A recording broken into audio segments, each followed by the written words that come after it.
Recording कर रहे हैं, आप आ जाइए प्लीज। प्रदर्शनी है, इसका नाम है आध्यात्मिक विज्ञान प्रदर्शनी। अध्यात्म का मतलब क्या होता है? नोइंग अबाउट आवरसेल्फ, अपने बारे में जानना अध्यात्म है। और विज्ञान का मतलब क्या होता है कि नेचर के बारे में जानना जो है वो साइंस होता है। तो इसका सम्मिलन किया गया है कि कैसे हम अध्यात्म में और साइंस में एक तालमेल बिठाएं जो कि एक अच्छा रिजल्ट आए। अभी तक अध्यात्म और विज्ञान जो है अलग अलग उस पर चल रहे थे, तो एक अंधे की तरह था और एक लंगड़े की तरह था, मतलब दोनों एक दूसरे को पूर्णता नहीं दे पा रहे थे। अगर हम अकेला साइंस पढ़ रहे थे तो वो भी बेरस लग रहा था, अगर हम अकेले स्पिरिचुअलिटी में जा रहे थे वो भी बेरस लग रहा था। कितना टाइम स्पिरिचुअल, लेकिन जब साइंस और स्पिरिचुअलिटी का हम संगम कराते हैं तो बहुत ही ब्यूटीफुल रिजल्ट आते हैं। करके देखना, ये प्रैक्टिकल है। तो इसके लिए क्या किया गया कि एक इसकी खोज की गई, इसमें 16 सिद्धांत लिए गए साइंस के जो हैं हमारे, और उसको इसके साइलेंस के साथ तालमेल किया गया, हमारे अध्यात्म के साथ टैली किया गया, तो बड़े अच्छे रिजल्ट आए। और जब विज्ञान और अध्यात्म मिलता है तो एक दिन सतयुग आता है। जितनी भी विज्ञान की ऊंची ऊंची उपलब्धियां हैं वो सतयुग का इंतजार कर रही हैं। खाली अकेला साइंस जब तक चलता है तब तक वो विनाश के लिए अणुबम, परमाणु बम और उनको यूज भी करेगा।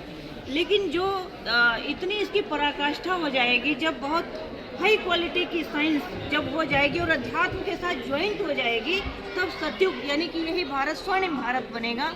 और यहीं के जो विमान है वही देवताओं के पुष्कर विमान कहलाए जाएंगे। यहीं की पूरी पद्धतियां हैं कि देवता ऐसे चुटकी बजाते थे और हाजिर हो जाता था। वो साइंस की टोटल टेक्नोलॉजी जो है सतयुग में काम आएगी। इसी उद्देश्य के साथ ये प्रदर्शनी का निर्माण किया गया कि हमारा सुंदर भारत, स्वर्णिम भारत और हमारा युवा जो है आगे बहुत पावरफुल बने। तो इसमें दूसरा इसका चित्र लिया गया है जिसमें ये टैली करने की कोशिश की गई है कि ये दो जो हैं हमारे पास गेम्स दिए गए हैं।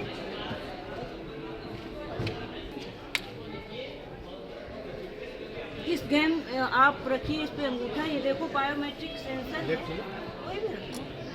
तो क्या होता है कि जैसे ही आपने अंगूठा रखा ये लाइट जली। अब और कुछ कोई और चीज़ रखने की कोशिश कीजिए, हटाइए। अब जैसे ये मोबाइल जब हम इसमें टच करते हैं तो ये नहीं जलता है। ये जो बायोमेट्रिक सेंसर है आप रख के देखिए, ठीक है। कपड़े को टच करा के देखिए, घड़ी को टच करा के देखिए, क्या रिजल्ट आ रहा है?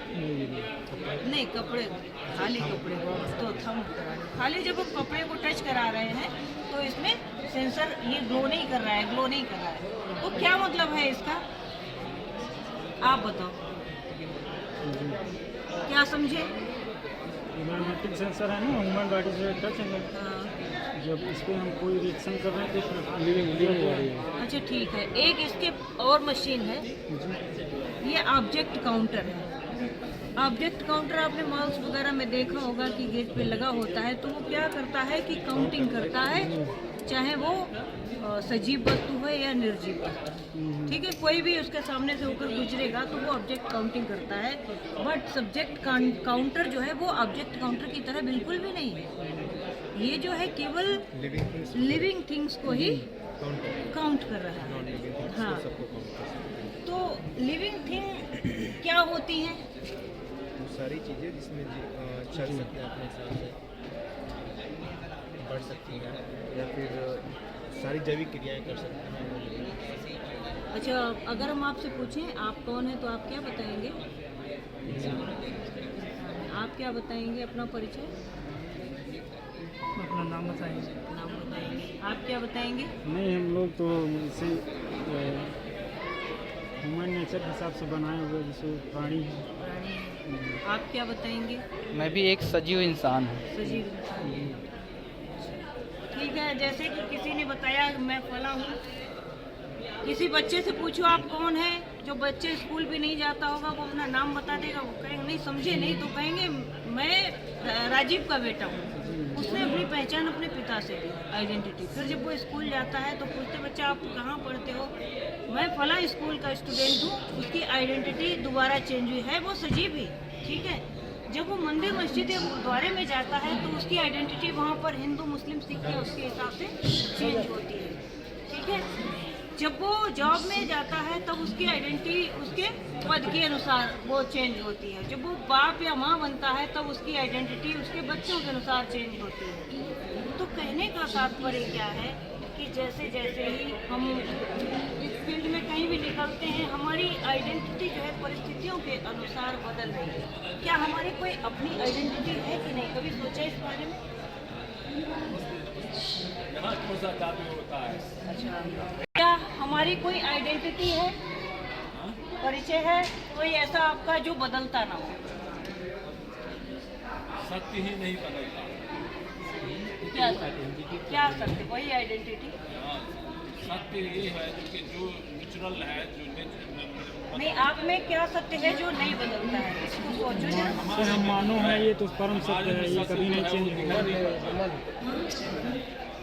मन तो हर क्षण हम बदलता जो रहता है। एक आत्मा है, इस शरीर के अंदर एक एनर्जी है। जैसे अभी आपने ये जो चेक किया ना, तो सेंसर जो है वो इस सजीवता के कारण है, जो आत्मा है। इसके कारण अगर जैसे हमारे शरीर से आत्मा निकल जाएगी तो हम क्या डेड बॉडी बन जाएंगे ना, तो हमारी डेड बॉडी में कोई सेंस रह जाएगा? नहीं रह जाएगा ना। तो यहाँ पर ये चीज़ समझाने की कोशिश की गई है कि जो ये जीवात्मा है, जो हमने शरीर पहना है, इसको सेंसर देने वाली आत्मा है, बॉडी नहीं है। शरीर के साथ साथ कैसे जैसे गिरगिट रंग बदलता है, तो हमारी आत्मा जो है शरीर बदलती रहती है। कभी वो सुंदर शरीर भी मिल जाता है उसे, कभी थोड़ा काला मिल जाता है। जैसे मौसम बदलते हैं वैसे ही आत्मा शरीर अपने चेंज कर लेती है।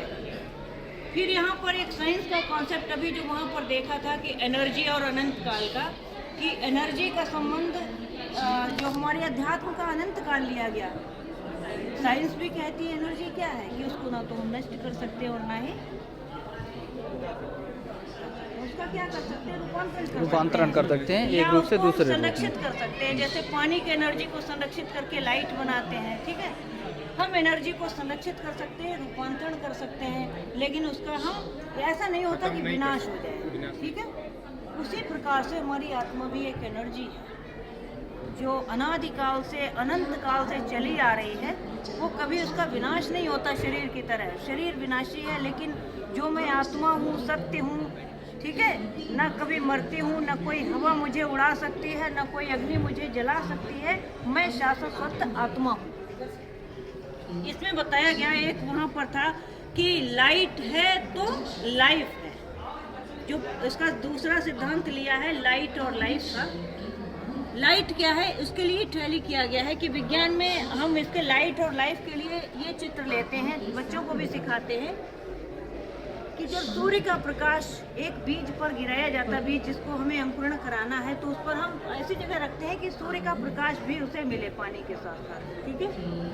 तो सूर्य का प्रकाश मिलता है तो उसमें वो अंकुरण भी फूटता है और वो पौधा बनता है। पौधा एक दिन बड़ा होकर वृक्ष बनता है और वृक्ष एक दिन फिर वही क्या करता है, बीज देता है और बीज हमें फिर वही सर्किल लगातार चलती रहती है। हाँ, यहाँ पर देखो दो यहाँ पर चीज़ें आपको समझ में आ रही होंगी कि एनर्जी संरक्षित भी रहती है, फिर वही रूप बदल रहा है, चक्र चल रहा है, ठीक है। बीज से वृक्ष बना, वृक्ष से लेकर फिर आ गया। दूसरा इसमें आ गया लाइफ और लाइट का। लाइट है तो लाइफ है, लाइट नहीं तो लाइफ। ऐसे हमारे शरीर में भी लाइट है तो लाइफ है, लाइट हट गई तो लाइफ चली गई, ठीक है। एक चीज इसमें और है कि ये वेव्स आपने साइंस में पढ़ी हैं, हमारी हम समझते आ रहे हैं कि रेडियो वेव्स हैं, इंफ्रारेड है, विजिबल लाइट है, अंतरिक्ष में ये सारी चीज़ें व्याप्त हैं।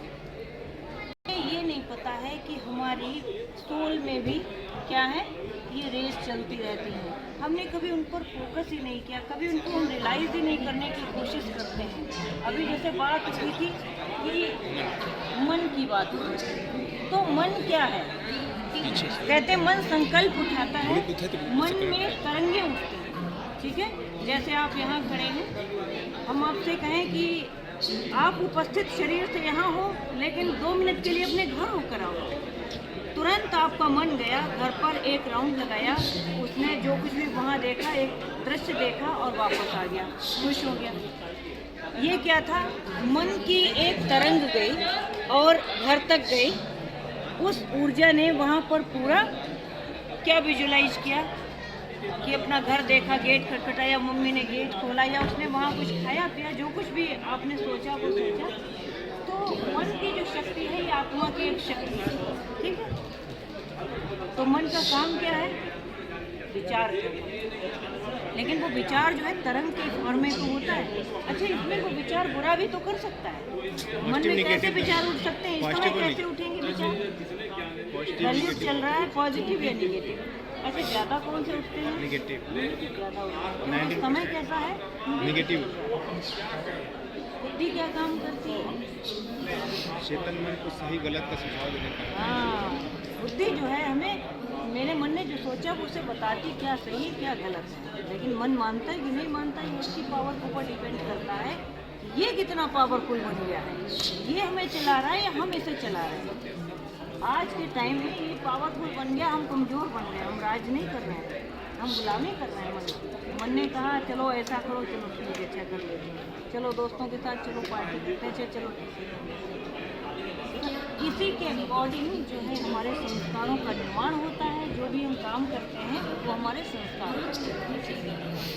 अच्छा, फिर बात आती है कि हमें कंसंट्रेशन किस पर करना चाहिए? मन, बुद्धि, संस्कार में हम किस चीज़ को पकड़ लें जो हम सोचते हैं कि हम अच्छे बन जाएंगे। बुद्धि पर कंसंट्रेट करें कि अपने हमें संस्कार सुधारने, अपने संस्कार अच्छे करने हैं तो क्या करना होगा? सब कुछ सुधारना पड़ेगा। बीज क्या है? बीज क्या है? बीज क्या है यहाँ पर?